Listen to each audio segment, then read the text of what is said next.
अलायो how या ना दोस्तन जे करे अबे अम्मा के नाराज कंदो आ मुजा दोस्त अढंगी वर्दियूं ॾेई ईंदो आ पर तोखे इहा ख़बर कान्हे का त अबे अम्मा जे कदमनि जे हेठों अल्लाह जन्नत रखी छॾी आ रुगो अबे अम्मा जी ख़िदमत कर रब साईं ज़ात बाबरकात तोखे जन्नत जो मालिक बनाए छॾे पर असां मुस्लमान अलाए कहिड़े मुजादा कम में फाता रहियूं बहरहाल हो चंदो अबो अम्मा कम कोन आयो मिट माइट कम कोन आया दोस्तनि यारनि जे करे माण्हुनि सां ऊचाई में कम कोन आया पर नूरानी चेहरे वारा जवान तू केरा जो हिन हेड़े नफ्सा नफ्सी जे आलम में मुझी मदद कई थी नूरानी चेहरे वारो जवान चवंदो त बस इन राज खे राज रहण में दे तू जो कम थियो तू वञ हो चंदुसि न जे कॾहिं महिरबानी कई थी त तारीफ़ पंहिंजो कराए बुधायूं त वञ हाणे मां उहे जन्नत में वञा थो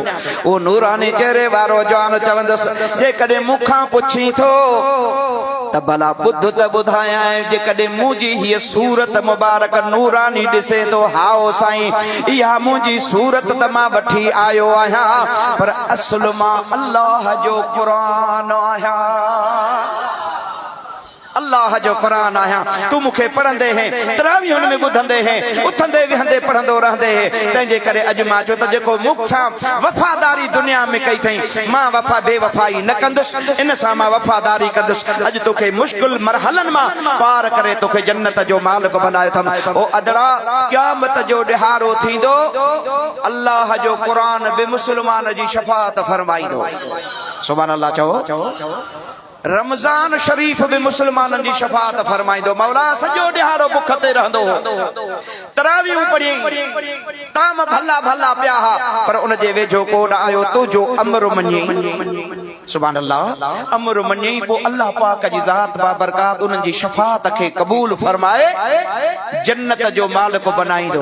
पर यादि रखजा जंहिंजो कोई शाफ़ियो न हूंदो उन जो आमिना जो लाल हूंदो इहो जेकॾहिं अक़ीदो हूंदो नसीब बि उन्हनि खे थी नबी से फरमाए शफाअती लिल अहलिल कबाइर मिन उम्मती यादि रखी छॾियो जंहिंजा जबलनि खां वधीक वॾा गुनाह हूंदा मां मुहम्मद करीम उन्हनि जी शफाअत ज़रूर फरमाईंदुसि मुंहिंजा दोस्त अज़ीज़ मुस्लिम इहो केॾो न भलो मंज़र हूंदो जंहिं मंज़र में आमिना जो लाल उम्मत जी जमल शफाअत फरमाईंदो कलायो हाओ या न पर उन उम्मतन के भी खपे त रसूलुल्लाह जे सुन्नतन ते अमल कनि कहीं गरीब जी मदद कयो कहीं गरीब जी खिदमत कयो इंसान ज़ात जी खिदमत कयो मुंहिंजा दोस्तो असां खे त माण्हू ताना ॾींदा अरे तव्हां पुराणे दीन ते था हलो माण्हुनि जी खिदमत